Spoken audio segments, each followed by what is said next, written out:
बिस्मिल्लाहिर्रहमानिर्रहीम दुरूद मोहम्मद वाले मोहम्मद की ज़ात पे अल्लाहुम्मा सल्ली अला मोहम्मद वाले मोहम्मद। अच्छा, ये दरबार के तरफ के बाज़ार हैं और अभी मैं बादशाहों के दरबार की तरफ गामज़न हूँ। तो जब मैं सुबह उठा था उस समय ये बाज़ार काफ़ी बंद थे। जब बाकी जगहों से फिर के तो दुकानें खुल चुकी हुई हैं और अब ये बाज़ार की कंडीशन आप देखें, बच्चों की चीज़ें, बड़ों की चीज़ें, सारा कुछ यहाँ पे मौजूद है। अभी मैं आ गया हूँ बाबा लाल चबाद के अंदर बादशाह सरकार के, और बाबे अली से मैं दाखिल हो रहा हूँ।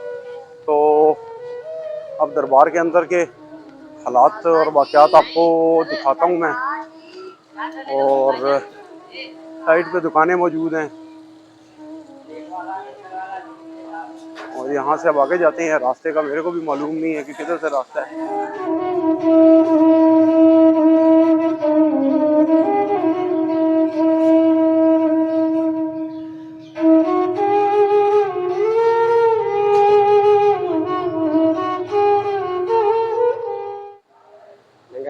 ये इतनी तंग जगह रखी हुई है कि मेरे जैसे बंदे को जाने के बीच में तकलीफ ही होती है। बहरहाल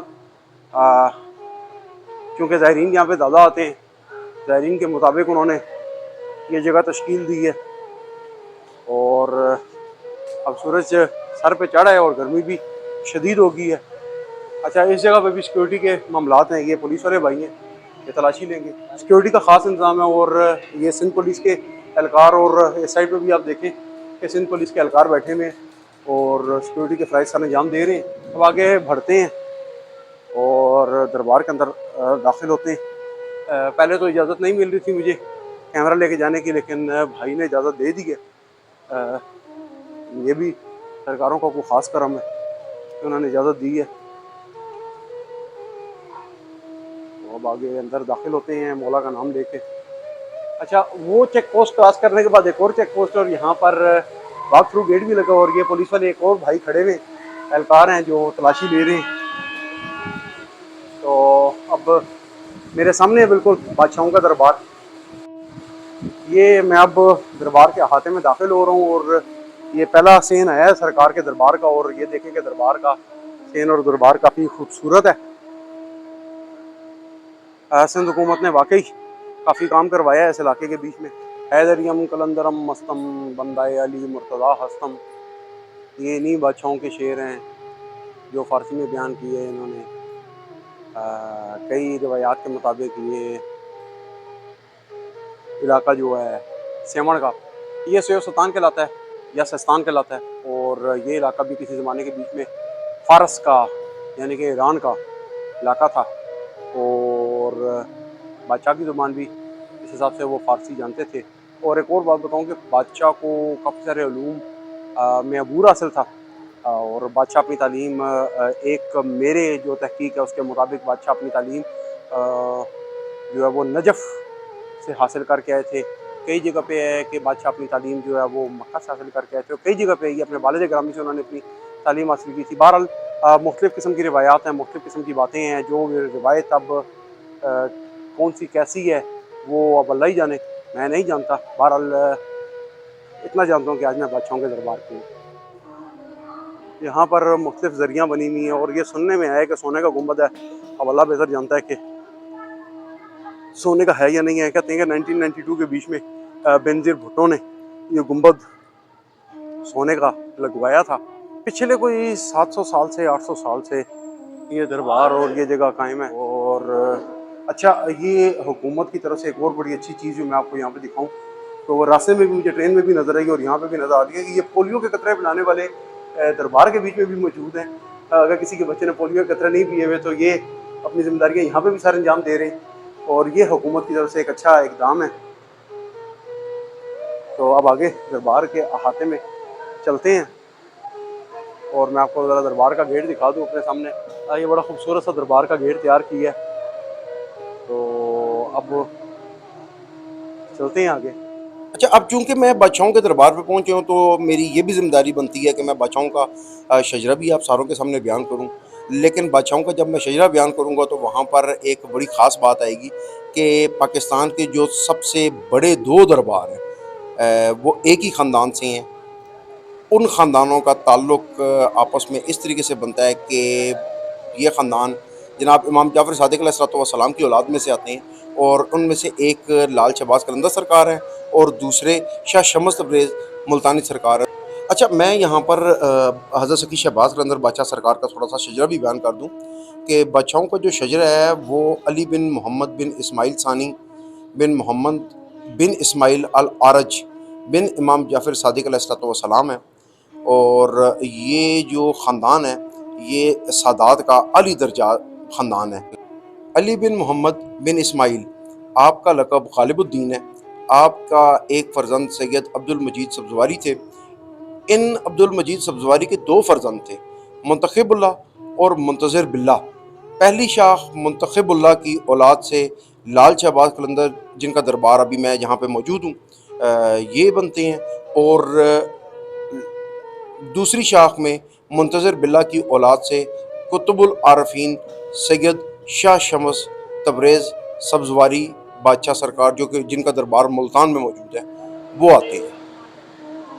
अल्लाहुम्मा सल्ली अला मुहम्मद व आले मुहम्मद, अल्लाहुम्मा सल्ली अला मुहम्मद व आले मुहम्मद, अल्लाहुम्मा सल्ली अला मुहम्मद व आले मुहम्मद वअज्जल फरज व आले मुहम्मद, अल्लाहुम्मा सल्ली अला मुहम्मद व आले मुहम्मद। जी, तो अभी मैं दरबार के अंदर खड़ा हूँ और दरबार का एक दरवाजे से मैं दाखिल हूँ और अभी ये दूसरा गेट है मेरे सामने। तो यहाँ पर मुख्तलिफ और भी लोगों की जो है ना ज़ियारात मौजूद हैं और उनकी कब्रें मौजूद हैं। और यहाँ पे थोड़ा सा आपको जो सरकार की नोबक बजती है वो नोबक भी दिखाऊं। ये मेरे बादशाहों की नोबक है और ये बड़े बड़े मेरी बैक साइड पे आप देखेंगे ये नोबक है और ये बजाई जाती है वक्त आने पे। जो बादशाह हैं और वो किसी मकसद से, किसी मुराद से इस जगह पर आए थे और आज जो भी दुनिया है वो इनको तो वली बुजुर्ग मानती है। और कुछ तो लोग ऐसे हैं कि जो बादशाह को खुदा का दर्जा देते हैं, हिंदू वो अपना भगवान मानते हैं। बहुत सारी करामात हैं बादशाहों की, जिनके बीच में एक करामत आप ये कह लें कि जो मोदला बादशाह सरकार को दोबारा देख से बाहर निकालना, दूसरी चिमटे से इसको उल्टा करना, बस्ती को उल्टा करना, तीसरी जो लाल बाग के बीच में चश्मे हैं, और चौथी यहाँ पे मौला अली मुश्किल कुशा अपने जुलझना के ऊपर आए। और इस तरह करके काफ़ी सारी करामात हैं और कई सारे लोगों के साथ कई सारी बातें हुई हैं।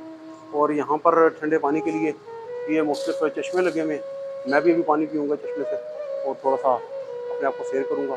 बहरहाल दिल को सुकून मिल रहा है और एक मेरे लिए बड़ी अच्छी और बड़ी ज़बरदस्त वीडियो है ये, मेरी ज़ात के लिए ख़ुद भी।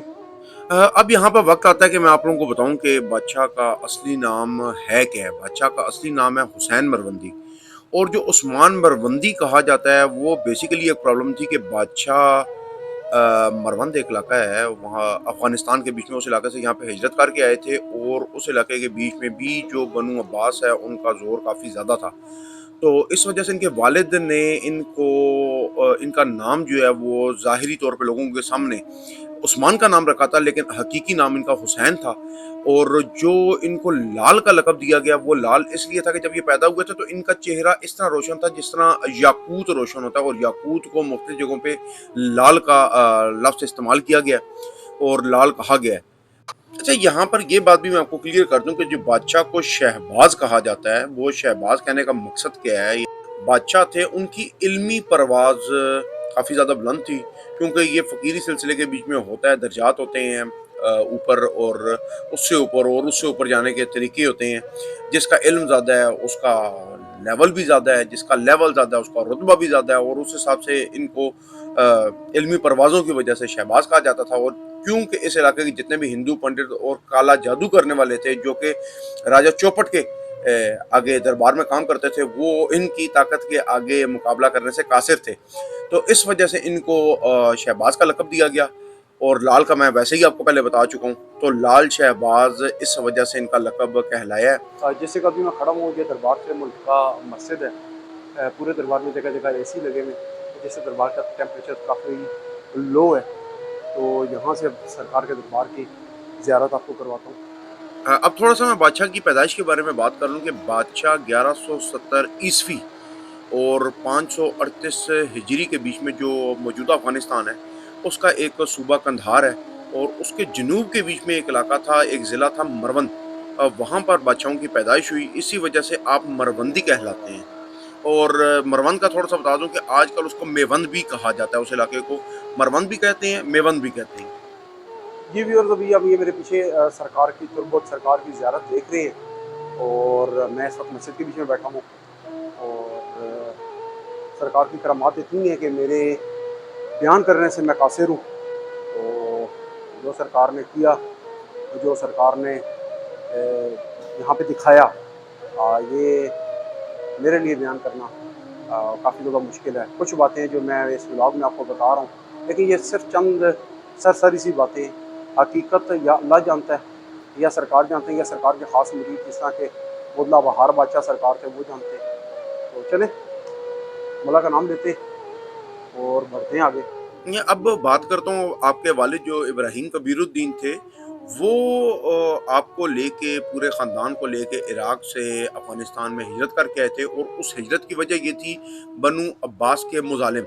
क्योंकि बनु अब्बास ने भी अहले बैत को और उनकी जो आगे औलाद थी यानी कि सादात उनको भी चैन से रहने नहीं दिया था और किसी जगह भी वो चैन से बैठने नहीं देते थे।